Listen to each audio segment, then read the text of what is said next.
Tiniyak naman ng Wing Savings and Loan Association Incorporated ang patuloy na pagsasaayos ng kanilang serbisyo sa mga miyembro nito. Narito naman ang ulat na aming kasama, ang si Joy Salamati.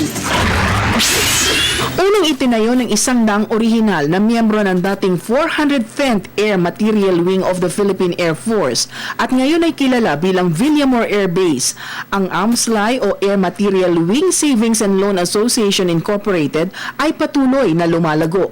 Bagamat nagsimula lang sa 5,000 puhunan mula sa kanilang mga miyembro, isa na ito ngayon sa mga nangunguna sa industriya ng non-stock savings and loan associations. Naging katuwang na rin ito ng gobyerno sa pagbibigay sa kanilang mga miyembro, partikular sa mga pulis at sundalo na maiangat ang kanilang pamumuhay sa pamamagitan ng savings at loans.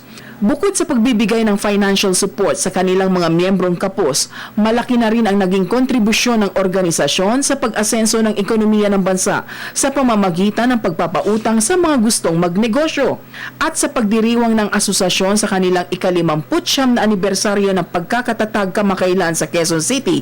Kanilang inihayag ang kanilang patuloy na pagtupad sa mga pangarap ng kanilang mga miyembro. Para sa Telebisyon ng Bayan, Joy Salamati nag-uulat.